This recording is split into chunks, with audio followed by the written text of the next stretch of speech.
तो आज हम लोग पढ़ेंगे प्रकाश संश्लेषण का महत्व। और उसमें जो है पहला महत्व हमारा क्या है, तो भोज्य पदार्थों का उत्पादन। एक चीज ध्यान दीजिएगा, जैसे मान लीजिए कोई पौधा है, कोई प्लांट है, वह जो है बेसिक अपना भोजन जो है बनाता है। तो सूर्य का प्रकाश, यही ना, सनलाइट या सूर्य का प्रकाश, गामा जो है रेडिएशन या विकिरण, विकिरण जानते हैं ना, वही जो प्रकाश होता है उसी को हम क्या बोलते हैं, उसमें जो परावैंगिक किरणें होती हैं उसको हम क्या बोलते हैं, विकिरण बोलते हैं। ठीक, तो सनलाइट हो गया, सूर्य का प्रकाश हो गया, रेडिएशन हो गया, और कुछ रासायनिक ऊर्जा होती, केमिकल एनर्जी, केमिकल एनर्जी, ये सब इकट्ठा हो जाता है जाकर के कहाँ, पेड़ पौधे में। है, शांत हो यार। तो एक चीज ध्यान दीजिएगा कि जो पेड़ पौधे में जाके इकट्ठा होता है, इसका मतलब अगर पेड़ पौधे में जाके इकट्ठा ना हो तो पौधे में ना तो फल लगेगा, ना तो फूल लगेगा, ना ही वो क्या होगा, अपने आकार में वृद्धि कर पाएगा। ये सब जाके जब इकट्ठा हो जाता है, कलेक्शन हो जाता है, इसका एकत्रण हो जाता है, तब जाकर के क्या होता है, उसी का यूज हम लोग क्या करते हैं, भोजन के रूप में करते हैं। तो हम कह सकते हैं भोज्य पदार्थों का उत्पादन जो है सबसे पहले कहाँ पे होता है, तो पेड़ पौधों पर ही होता है, पेड़ पौधों के द्वारा ही किया जाता है, उसके पहले और कोई नहीं कर सकता। ठीक है ना। अब अगर नहीं समझ में आता है तो आप जो है इनडायरेक्टली जो है समझ सकते हैं कि जैसे मान लीजिए कोई बोलता है कि वो मांसाहारी है, चलिए ठीक है, मांसाहारी है, तो वो मांसाहारी है, तो मांसाहारी में मान लीजिए वो क्या खाता है, मछली खाता है मान लीजिए, ठीक ना, या फिर जो है बकरी बकरा, कुत्ता कुत्ती कुछ भी खाता है, ठीक ना, अरे कुतिया जिसको बोलते हैं, आए बात समझे। तो ये सब अगर वो खाता है तो बकरा बकरी खाएगा, तो बकरा बकरी क्या खाता है, पत्ती खाता है ना। ठीक, अगर बकरा बकरी पत्ती खाता है तो पत्ती कहाँ से आया, सूर्य के प्रकाश बना तो पौधा अपना भोजन तैयार किया, तब उसमें पत्ती आएगा। ठीक, मान लीजिए कोई जो कुत्ते कलौजी खाता है, अब कुत्ते कलौजी कोई खाता है, कुत्ता क्या खाएगा, मीट मांस खाएगा। मान लीजिए बकरी खाया तब भी खाया, या मान लीजिए हमारे आपके घर कोई पालतू कुत्ता है, ठीक, कोई शौक में कुतिया भी पालता है, वो अपना अपना फीलिंग है, पालता है कोई। हाँ, ठीक है ना। तो हम कह सकते हैं कि सभी जीव जो है प्रत्यक्ष या अप्रत्यक्ष रूप से, प्रत्यक्ष या अप्रत्यक्ष रूप से पेड़ पौधों को ही जो है टारगेट बनाया। मतलब अगर पेड़ पौधों को हटा दिया जाए दुनिया से तो दुनिया क्या हो जाएगी, खत्म हो जाएगी। क्यों? क्योंकि मान लीजिए आप लोग सोचेंगे हम तो कहाँ खाते हैं, हम तो बर्गर खाते हैं। अरे गधा, बर्गर खाते वो समझ में आ रहा है, लेकिन बर्गर आया कहाँ से, उसका आटा उटा कहाँ से आया, पेड़ पौधे से आया ना। तो घुमा फिरा के जब इनका जो है मामला टाइट नहीं होगा तो ये आपका जो कुछ भी है, कुत्ता बिल्ली कलौजी जो कुछ भी खाते हैं वो सब तैयार होगा, नहीं होगा, तो घुमा नो होगा। ठीक है ना, नेपाल गए थे कहाँ पढ़ने, ठीक है ना। तो यहाँ पे जो है बेसिक चीज क्या है कि यही जो है जब पेड़ पौधा उत्पादित करेगा, जब पेड़ पौधा उत्पादित करेगा तभी जो है अन्य जीवों का जो है जीवन चलेगा, नहीं तो नहीं चलेगा। तो सीधा सीधा हम कह सकते हैं ये सब मिला करके जो है पौधे में जब इकट्ठा हो जाता है तभी जो है पौधे से हमें कुछ उत्पादन के रूप में प्राप्त होता है और उसका हम भोजन के रूप में यूज कर सकते हैं। ठीक है ना, बात समझिए। और एक चीज ध्यान दीजिएगा कि जरूरी नहीं भोजन के रूप में यूज करें, कपड़ा उपड़ा भी पहनते हैं ना। Yes sir. तो पौधे का जो उत्पादन होता है उसी से सब कुछ संभव है कि बिना उसके संभव है, उसी संभव ना। तो इसको बना लीजिए पहले, भाई मजा ले सकते हो। लिखिएगा इसमें समस्त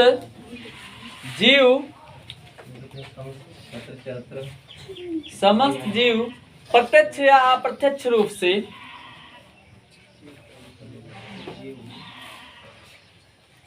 प्रत्यक्ष या अप्रत्यक्ष रूप से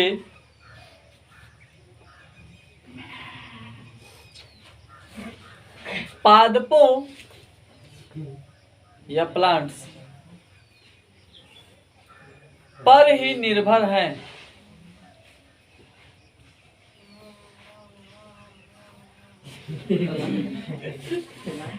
पुदीने वाला गाना गा रहा है ना, पर ही निर्भर है। और ये पादप या प्लांट्स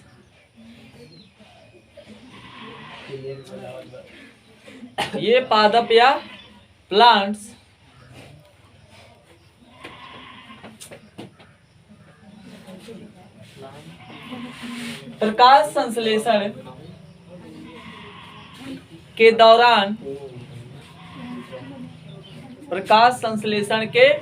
दौरान सूर्य का प्रकाश या विकिरण के दौरान सूर्य का प्रकाश या विकिरण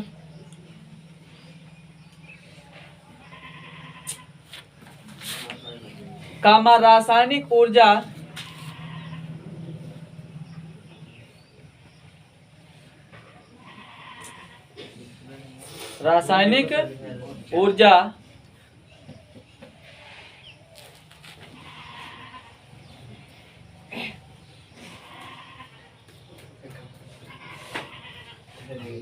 का एकत्रण करके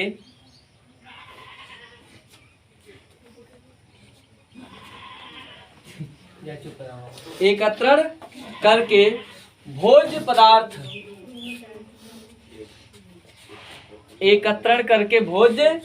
पदार्थ का निर्माण करते हैं।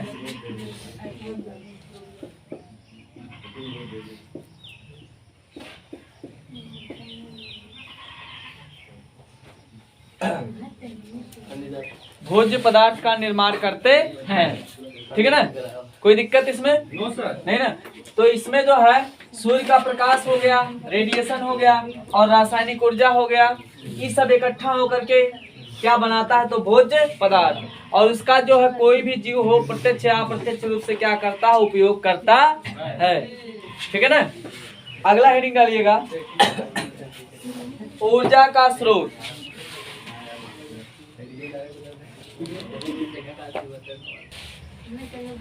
एक चीज ध्यान दीजिएगा, कोई भी जीव जंतु हो वो जो है प्रत्यक्ष या अप्रत्यक्ष रूप से जो है उसको ऊर्जा चाहिए नहीं चाहिए? यस सर, ऊर्जा चाहिए। और ये ऊर्जा जो है चाहे वो प्रत्यक्ष मतलब डायरेक्ट जो पेड़ पौधों को यूज करे या फिर जो है पेड़ पौधों से बना हुआ कोई पदार्थ यूज करे, तो हम कह सकते हैं ऊर्जा जो है कोई भी जीव जंतु जो है ऊर्जा प्रत्यक्ष या अप्रत्यक्ष रूप से कहां से प्राप्त करता है, तो पेड़ पौधों से ही प्राप्त करता है, ठीक है ना। कहां से, तो पेड़ पौधों से या पादप से या प्लांट से, ठीक है ना। बात समझ आ रही है। और मान लीजिए आज के डेट में अगर हम बात करें कि जो पेट्रोल और कोयला है, ठीक ना, तो पेट्रोल और कोयला, पेट्रोलियम बात करें, पेट्रोलियम और कोयला, ठीक। तो पेट्रोलियम और कोयला जो है ये क्या है, पेट्रोलियम किससे बना है, तो जंतुओं से, है ना। पेट्रोलियम किससे बना, तो जंतुओं से। और कोयला की बात करें तो ये पेड़ पौधों से बना, प्लांट से बना है। और ये जो है पेट्रोलियम और कोयला है क्या, ऊर्जा है कि नहीं है ना। ये दोनों क्या है, एक तरीके से ऊर्जा है। और ये ऊर्जा तभी जो है बदला ऊर्जा के रूप में, क्योंकि ये पहले भी जो है क्या था, चाहे जो है जंतु मरा उसमें ऊर्जा एकत्रित था, चाहे पेड़ पौधा मरा उसमें जंतु ये ऊर्जा क्या था, एकत्रित था। तो हम घुमा फिरा के कह सकते हैं पेड़ पौधों में भी ऊर्जा एकत्रित होती है और जंतुओं में भी एकत्रित होती है। और वही जंतु जब जो है उथल पुथल की घटना के दौरान जंतु मरा तो पेट्रोलियम में बदल गया, और अगर पेड़ पौधा दबा तो कोयला में, ठीक ना। तो जीव जंतु जो होते हैं सबको जो है ऊर्जा प्रत्यक्ष या अप्रत्यक्ष रूप से कहाँ से मिलती है, तो पेड़ पौधों से। और यही ऊर्जा जो है बाद में किसमें कन्वर्ट हुआ, तो पेट्रोलियम और कोयला में। ठीक, और ये पेट्रोलियम और कोयला क्या है, एक प्रकार का ऊर्जा है। और ये किसके किसके माध्यम से प्राप्त होता है हमें, पेट्रोलियम जंतु से और कोयला पादप से। तो इस प्रकार हम कह सकते हैं कि प्रत्यक्ष या अप्रत्यक्ष रूप से जो है हमें डायरेक्टली अगर देखा जाए तो ऊर्जा का मुख्य स्रोत क्या है, पादप ही है। अगर पादप नहीं होता तो इंसान खाता कुछ भी नहीं खा पाता। अगर नहीं खा पाता, कुछ लोग बोलेगा हम तो मछली खाते हैं, अरे मछली जो है क्या खाता है, वो भी तो वही पौधा खाता है, जो शैवाल वगैरह होते हैं उन्हीं को खाता है ना। तो शैवाल वगैरह क्या है, एक तरीके से जो है ऑक्सीजन उत्पन्न करने वाले, ठीक है ना, पेड़ पौधों की क्वालिटी उसमें पाई जाती है। तो हम कह सकते हैं कोई भी ऐसा दुनिया में है ही नहीं जो प्रत्यक्ष या अप्रत्यक्ष रूप से जो है पेड़ पौधों पर निर्भर ना हो। तो इस प्रकार जो है अगर जो है वो पेड़ पौधों को नहीं खाता तो क्या होता, ऊर्जा जो है किसी जीव में एकत्रित होता। अगर ऊर्जा नहीं एकत्रित होता तो आज के डेट में पेट्रोलियम और कोयला होता नहीं होता। बात समझ आई, लिखिएगा, डायग्राम बनाएंगे, पहले बनाइए।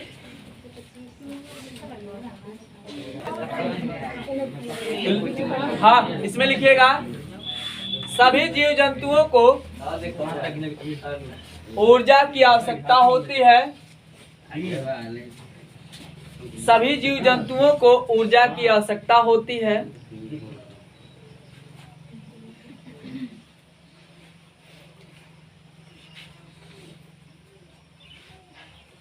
और यह ऊर्जा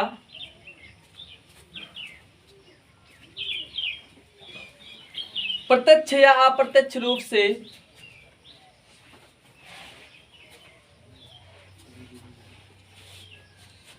प्रत्यक्ष या अप्रत्यक्ष रूप से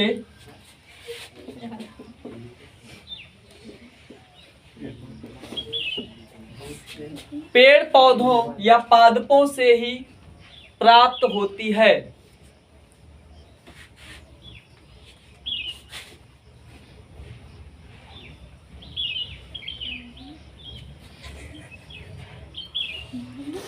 पेड़ पौधों या पादपों से ही प्राप्त होती है और इन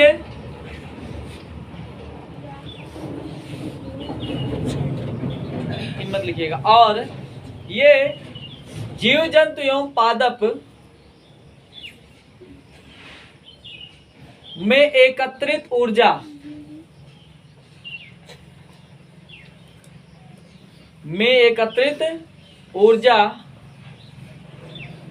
के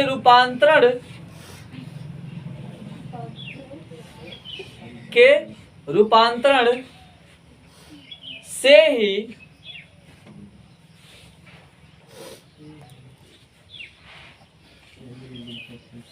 पेट्रोलियम और कोयला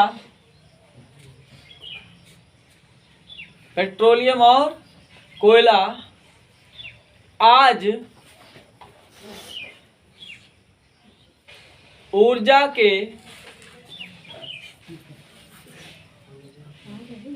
एक बहुत ही आवश्यक घटक बन गए हैं। पूरा का पूरा जो ट्रांसपोर्टेशन इसी पे चलता है। कोयला है तो उससे लाइट उत्पन्न होगा, ट्रेन चलेगा। डीज क्या लिखे आप लोग, आवश्यक घटक बन गए हैं।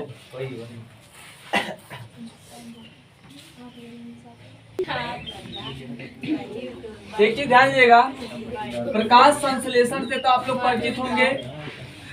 प्रकाश संश्लेषण जो है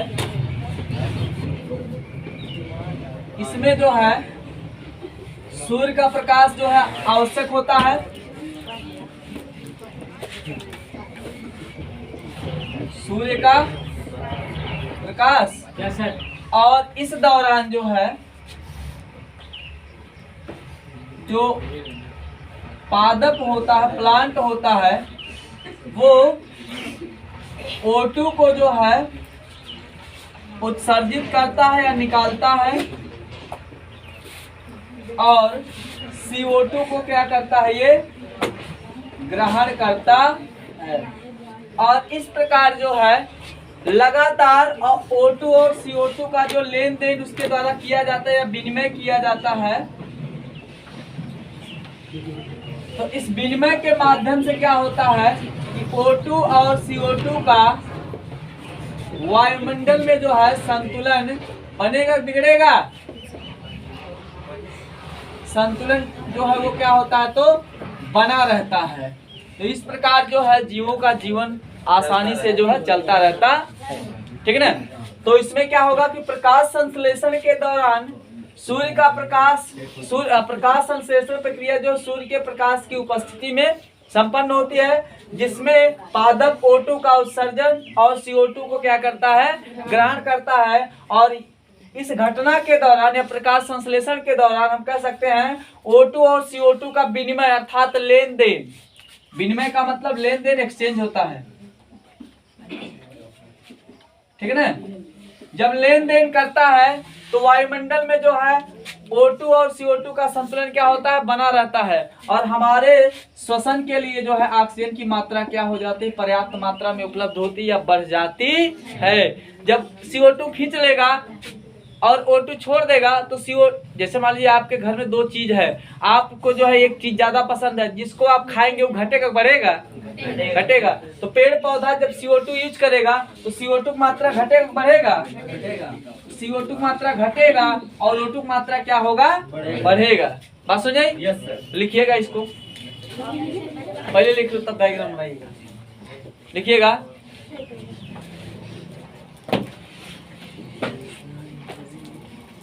प्लांट्स के द्वारा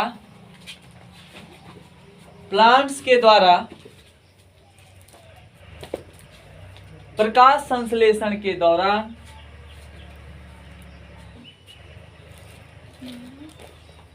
प्लांट्स के द्वारा प्रकाश संश्लेषण के दौरान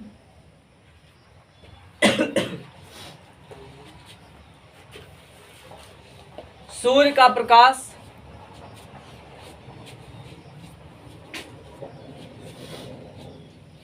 उपयोग में लाया जाता है। सूर्य का प्रकाश उपयोग में लाया जाता है और इस प्रक्रिया के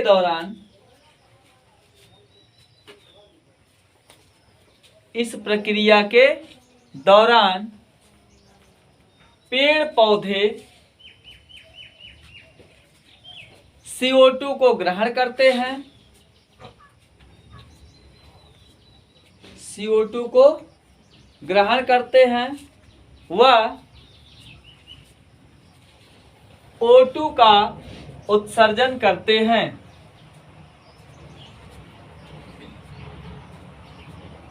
अर्थात दूसरे शब्दों में कहा जा सकता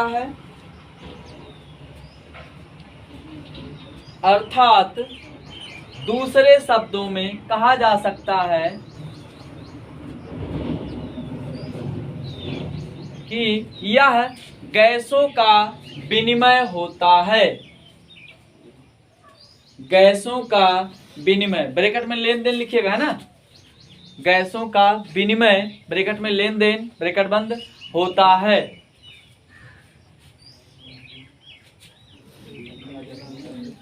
हो गया? हाँ। नई लाइन से लिखिएगा, इस प्रक्रिया के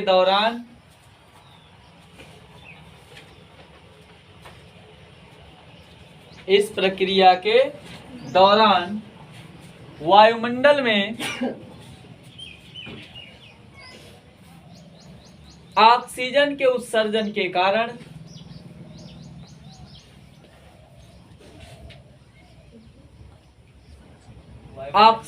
वायुमंडल में ऑक्सीजन के उत्सर्जन के कारण ऑक्सीजन की प्रतिशतता बढ़ जाती है।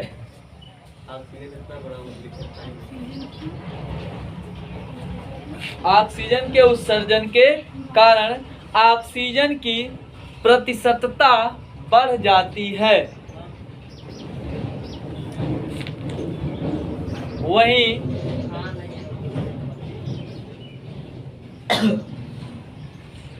कार्बन डाइऑक्साइड के अवशोषण के कारण कार्बन डाइऑक्साइड के अवशोषण के कारण CO2 की मात्रा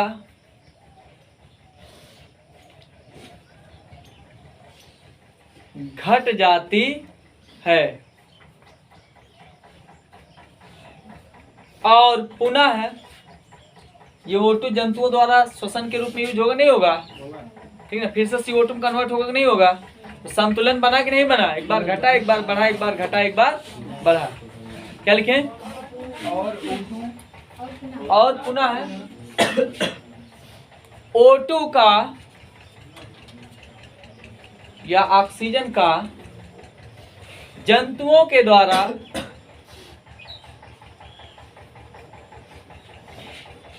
श्वसन के रूप में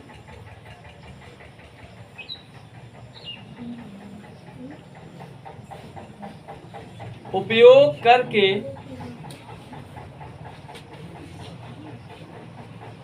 CO2 का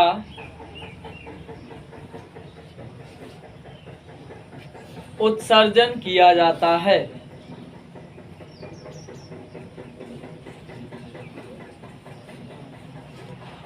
इस प्रकार वायुमंडल में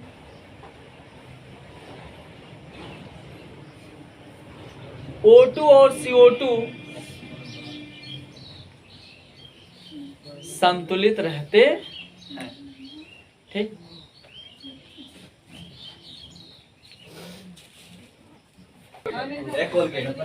हेडिंग डालिएगा विषम पोषी या विषम पोषण, विषम पोषी। अगर बात की जाए विषम पोषी क्या होता है,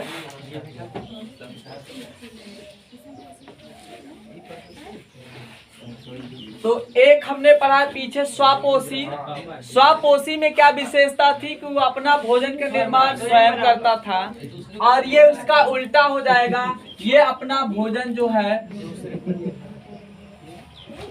ये अपना भोजन जो है प्राप्त करने के लिए जो है दूसरों पर निर्भर रहेगा, अपना कुछ नहीं कर सकता है, बात समझे, दूसरों पर निर्भर रहता है, इसीलिए इसको हम क्या बोलते हैं, तो विषम पोषी।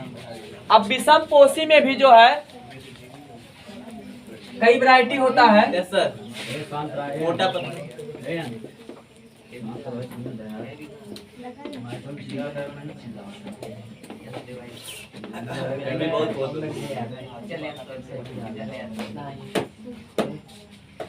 इसमें हो जाएगा एक हमारा प्राणी संभोजी, मतलब जो प्राणियों के समान भोजन करता है, इसमें हमें हमारा अमीबा वगैरह आ जाएगा, ठीक ना, इसमें कौन आ जाएगा, तो अमीबा। एक होता है, हाँ, अमीबा जो होता है ये कौन से माध्यम में, तो हम कह सकते हैं ये स्पेशली जो है तरल माध्यम में या ठोस माध्यम में जो भोजन को ग्रहण करता है। दूसरा आता है हमारा परजीवी, जिसको पैरासाइट बोलते हैं। ये क्या करता है कि जिस जीव के ऊपर रहेगा, ठीक ना, परजीवी क्या होते हैं, तो जिस जीव के ऊपर रहेंगे उसको मारते नहीं है, ठीक ना, उसे मारेंगे नहीं, केवल उसके शरीर से जो है क्या करेगा, वो पोषण को लेता रहेगा, बात समझे, ठीक, जैसे जो, हाँ, और हाँ हाँ खोपड़ी वाला जू, हाँ, और इसके बाद जो है तीसरा वाला आता है हमारा मृतोपजीवी।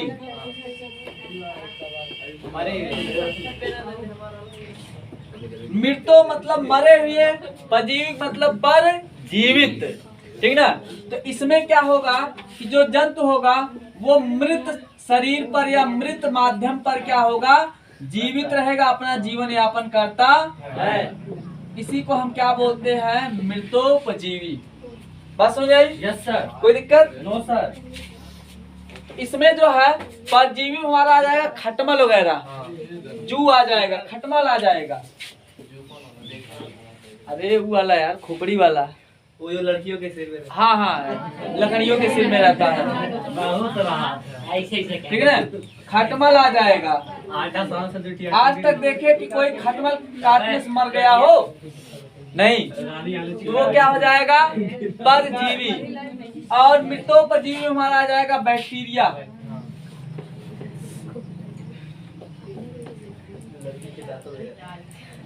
ठीक है ना, बात समझ।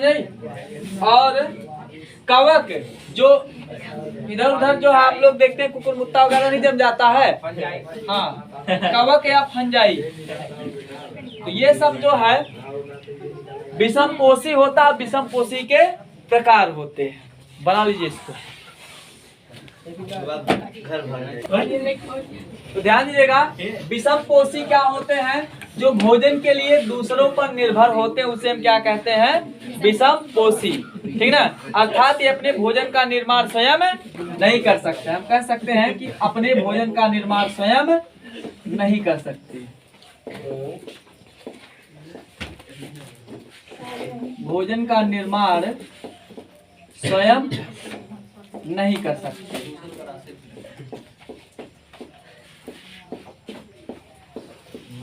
ठीक है ना। और इसके लिए जो है ये क्या करते हैं? दूसरों पर निर्भर रहते हैं, तो उसे हम क्या कहते हैं? विषम पोषी पोषण। फिर बात करते हैं विषम पोषी पोषण जो कितने प्रकार का होता है। तो विषम पोषी पोषण जो होता है ये बेसिकली 3 टाइप का होता है। नंबर 1 प्राणी समभोजी, नंबर 2 परजीवी, और नंबर 3 मृतोपजीवी, है ना। तो प्राणी समभोजी का मतलब जंतुओं के समान जो भोजन करता है, मतलब खाता पीता है, पचाता है, उत्सर्जन करता है, ये सब नॉर्मल सिस्टम, ठीक ना। तो जैसे हम लोग जो है खाते पीते हैं, तो वैसे जो अमीबा भी जो है तरल या ठोस के रूप में जो भोजन को यूज करता है। मानव के बारे में आप लोग से बड़ा दानव कौन है जानते होंगे, ठीक ना। शेर के बारे में पता होगा कि जो दूसरे का मारा हुआ शिकार कभी भोजन के रूप में नहीं करता। क्या हुआ? अपने भोजन का निर्माण स्वयं कर सकते हैं, स्वयं नहीं कर सकते, हाँ स्वयं नहीं कर सकते, ठीक है ना। बात समझे। तो इसके बाद जो है प्राणी समभोजी में अमीबा, मानव, शेर, कुत्ता, बिल्ली, बंदर, जो कुछ भी लिखना लिख दीजिएगा, ठीक। और ये जो है दूसरा वाला क्या होता है हमारा? परजीवी। परजीवी में एक चीज होगा कि एक जीव जो दूसरे जीव के ऊपर निर्भर रहेगा। जैसे मान लीजिए ए और बी हैं, ठीक है। अब ए जो है छोटा सा कोई जीव है जो किसके ऊपर निर्भर है? तो बी के ऊपर। लेकिन ये कुछ ऐसा नहीं करेगा कि बी की मौत हो जाए, ठीक ना। तो हम कह सकते हैं ए जो होता है बी को मारता नहीं है। मतलब जो जीव दूसरे के ऊपर रहने वाला होता है वह उसको मारता नहीं है। जैसे हमारा खटमल बेस्ट एग्जाम्पल है ना। इसके बाद जो है मृतोपजीवी। मृतोपजीवी में क्या होता है? जो कुछ भी सड़ा गला हुआ है, जैसे आप लोग देखते होंगे रोड पे कुत्ता मर गया, 4 दिन बाद कुत्ता गायब हो जाता, कोई चुरा के घर नहीं ले जाता उसको, है ना। अगर इसमें कोई लेके जाता हूँ तो बता दीजिएगा। हरिओम हरिओम। कुत्ता रोड पे मरा हुआ कुत्ता चोरी करते हैं, वो भाई याद दर्ज हो जाएगा, ठीक